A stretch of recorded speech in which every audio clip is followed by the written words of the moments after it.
Hola, ¿qué tal amigos? Espero que se encuentren muy bien. El día de hoy, como ya lo vieron en el título, empezaremos a hablar de lo que son las complicaciones de la diabetes. Recordemos que las complicaciones de la diabetes se pueden dividir en agudas y crónicas. Las complicaciones agudas son aquellas que nosotros vamos a encontrar en los pacientes diabéticos, ya sea por consecuencia de una glucosa muy elevada o de plano por una hipoglucemia. Esto claro en pacientes que están bajo tratamiento. Empezaremos a hablar de la más común, que es la hipoglucemia. Posteriormente hablaré de las complicaciones agudas por hiperglicemia y también hablaré de las crónicas. Pero en este video hablaremos de la hipoglucemia. ¿De acuerdo? Hipoglucemia. Bien, las reacciones hipoglucémicas son las complicaciones más comunes que se presentan en pacientes diabéticos bajo tratamiento con insulina. La hipoglucemia puede deberse a las demoras en alimentos, al ejercicio físico inusual sin calorías complementarias o a un aumento en las dosis de la insulina. Además, se puede presentar en cualquier paciente que tome medicamentos orales que estimulan las células beta del páncreas. ¿Como cuáles medicamentos? Bueno, como las sulfonilureas, la meglitidina o análogos de la de fenilalanina.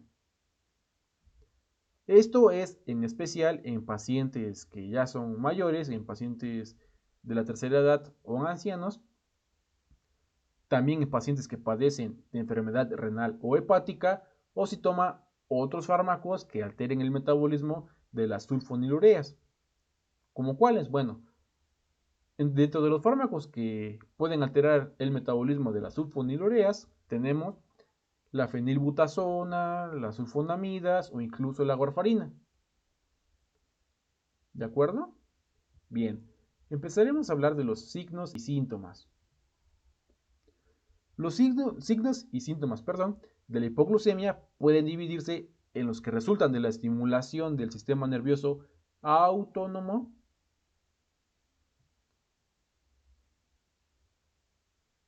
y aquellos que surgen a partir de la neuroglucopenia. ¿Sí?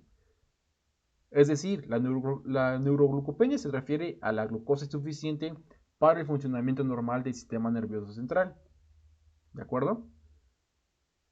Bien, cuando la glucosa en sangre se menciona que desciende a cerca de 54 miligramos por decilitro, el paciente empieza a experimentar los síntomas del sistema nervioso tanto simpático, como parasimpático.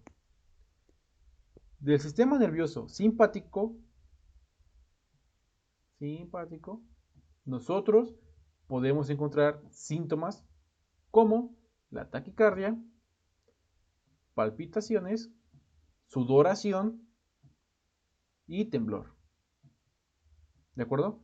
Y por parte del sistema nervioso parasimpático podemos encontrar las náuseas y el hambre,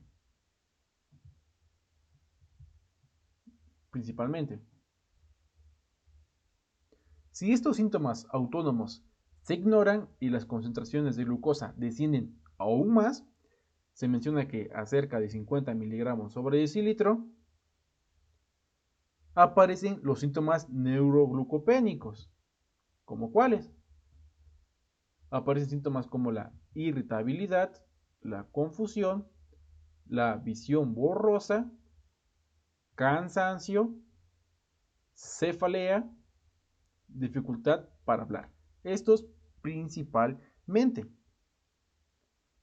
Ahora bien, una disminución adicional en la glucosa se menciona que por debajo o menor a 30 miligramos sobre decilitro puede conducir a pérdida de la conciencia e incluso a convulsiones. Ahora bien, aquí tenemos un concepto que es hipoglucemia asintomática. ¿Esto por qué? Bueno, al repetirse los episodios de hipoglucemia, se presenta una adaptación y los síntomas autónomos no aparecen sino que hasta que las concentraciones de glucosa se encuentran muy por debajo de lo normal. De modo que es común que los primeros síntomas sean de tipo neuroglucopénico. Ese trastorno, al que se le denomina hipoglucemia asintomática o también se le conoce como desconocimiento de la hipoglucemia, es el resultado del fracaso del sistema nervioso autónomo a responder a la hipoglucemia. Esta adaptación del sistema nervioso central a los recurrentes episodios hipoglucémicos se debe a la regulación ascendente de los transportadores GLUT1 en la barrera hematoencefálica y al aumento del transporte de glucosa al cerebro, a pesar de las concentraciones subnormales de glucosa plasmática. Se ha mostrado que la hipoglucemia asintomática puede revertirse manteniendo los niveles de glucosa en concentraciones elevadas durante un periodo de varias semanas. ¿De acuerdo? Ahora bien, vamos a hablar ahora de los factores.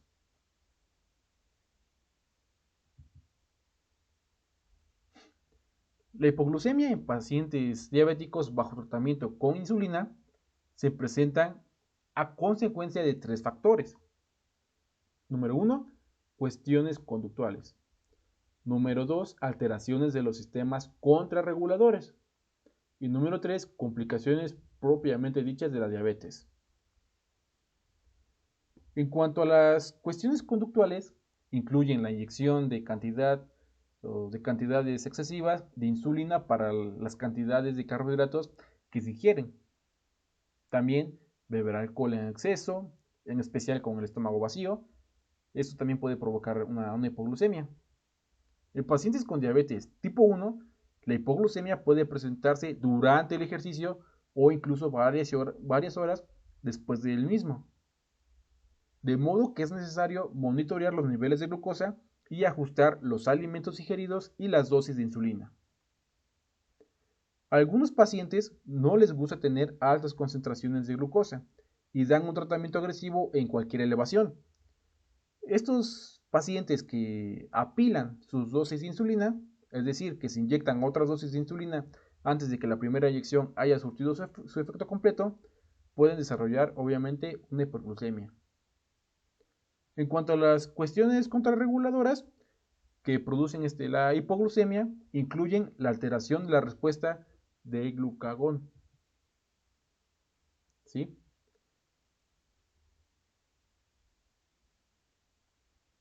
De glucagón. Esto con la alteración de las respuestas simpático-suprarrenales. Los pacientes con diabetes de más de 5 años de duración pierden su respuesta de glucagón ante la hipoglucemia. A causa de esto, se encuentra una particular desventaja al tratar de protegerse en contra de caídas en las concentraciones de glucosa. Una vez que se pierde la respuesta de glucagón, las respuestas simpático-suprarrenales adquieren mayor importancia. Por desgracia, la ascendencia, la neuropatía autónoma o la hipoglucemia sintomática, ocasionada por repetidos episodios hipoglucémicos, atenúan aún más a las respuestas simpático-suprarrenales. De manera ocasional, se genera la enfermedad de Addison, esto en personas con diabetes mellitus tipo 1. Cuando esto sucede, los requerimientos de insulina disminuyen de manera significativa y, a menos que se reduzcan las dosis de este fármaco, se presentan episodios recurrentes de hipoglucemia. ¿De acuerdo? Ahora bien, las complicaciones de la diabetes que aumentan el riesgo de hipoglucemia incluyen la neuropatía autónoma, la gastroparesia y la insuficiencia renal. El sistema nervioso simpático es de gran importancia, ya que altera al individuo en cuanto a las disminuciones de las concentraciones de glucosa, provocando síntomas como la taquicardia, las palpitaciones, la sudoración y el temblor. La ausencia de las respuestas simpático-suprarrenales incrementan el riesgo de hipoglucemia. En pacientes con gastroparesia, la insulina que se administra antes de una comida promueve la absorción máxima de glucosa por parte de las células antes de que se absorban los alimentos, lo que provoca la caída de las concentraciones de glucosa. Por último, en el caso de la insuficiencia renal, la hipoglucemia puede presentarse aparentemente a causa de la disminución de la depuración de insulina, así como por la pérdida de la contribución de la gluconeogénesis, esto a nivel renal, en el estado post-absorción. Perdón. Ahora bien, vamos con el tratamiento.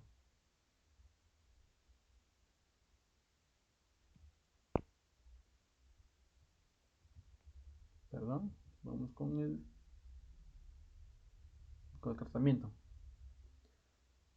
A fin de tratar la hipoglucemia inducida por insulina, el paciente diabético debe tener tabletas de glucosa o jugo consigo en todo momento. Para la mayoría de los episodios, la ingestión de 15 gramos de carbohidratos o 20-25 gramos de glucosa, esto es suficiente para revertir la hipoglucemia. Debe instruirse al paciente que verifique sus concentraciones de glucosa en 15 minutos y que vuelva a ingerir más carbohidratos si sus niveles de glucosa siguen bajos. A cada paciente diabético bajo tratamiento con insulina se le debería de proporcionar un estuche con glucagón, esto con 1 miligramo, uh, para que se pueda poner de manera parenteral. Esto en caso de una urgencia. Se debe instruir a familiares y también incluso a los amigos cómo inyectar por vía subcutánea o intramuscular, ya sea en nalga, en brazo o en muslo, en caso de que el paciente pierda la conciencia o rechace los alimentos. En ocasiones el fármaco puede producir vómitos, de modo que debe voltearse del lado al paciente inconsciente para proteger la permeabilidad de las vías respiratorias. El glucagón moviliza el glucógeno hepático y eleva la glucosa en sangre en cerca de 36 miligramos por decilitro en alrededor de 15 minutos.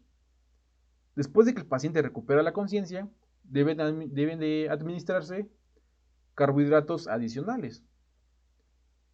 El glucagón está contraindicado en la hipoglucemia provocada por sulfanilureas, donde, paradójicamente, provoca la secreción de insulina.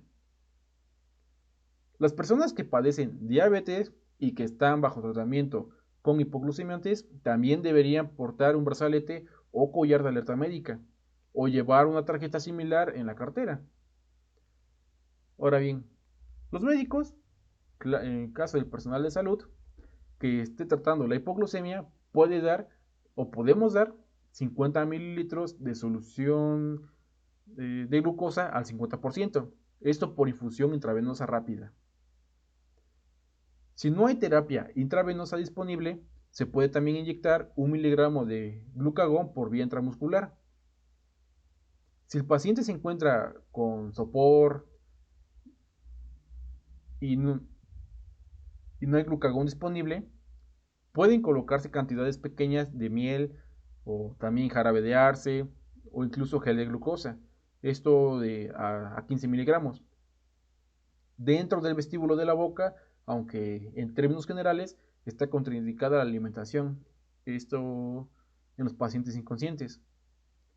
La administración anal de jarabe de arce o miel, esto a 30 mililitros por 500 mililitros de agua tibia, ha resultado efectiva. La mayoría de los pacientes que llegan a la sala de urgencias con un coma hipoglucémico parecen recuperarse por completo. No obstante, la hipoglucemia profunda o las demoras en la terapia pueden provocar deficiencias neurológicas permanentes o incluso la muerte. Además, los episodios repetidos de hipoglucemia pueden tener un efecto adverso acumulativo sobre el funcionamiento intelectual. Nosotros debemos hacer un repaso cuidadoso con el paciente de los eventos que conducen a un episodio hipoglucémico. También se deben de señalar el uso asociado a otros medicamentos, así como el alcohol o narcóticos que usa el paciente. Se debe prestar atención a la dieta, a un patrón de ejercicio, dosis de insulina o de sulfonilureas y acatamiento general del régimen prescrito del tratamiento. Cualesquiera factores que se piense hayan contribuido al desencadenamiento del episodio deben identificarse y es necesario hacer recomendaciones que prevengan las recurrencias de esta complicación potencialmente desastrosa de la terapia para la diabetes. Si el paciente presenta hipoglucemia a causa del uso de algún fármaco hipoglucemiante oral de larga duración, como por ejemplo la clorpropamida o de dosis elevadas de insulina de acción prolongada, está indicada la hospitalización para llevar a cabo, un tratamiento con glucosa intravenosa continua y el cuidadoso monitoreo de las concentraciones de glucosa. Y bien, eso sería básicamente todo de hipoglucemia. Como lo podemos ver, podría ser un tema relativamente sencillo, pero pues siempre es de cuidado, ya que sabemos que como consecuencia, pues bueno, sus consecuencias sí podrían terminar mal. Espero que haya quedado claro todo y si tuvieran alguna duda, por favor háganmelo saber. Yo con gusto les contestaré. Muchas gracias. Si te gustó el video, por favor dale like y suscríbete, por favor. Gracias.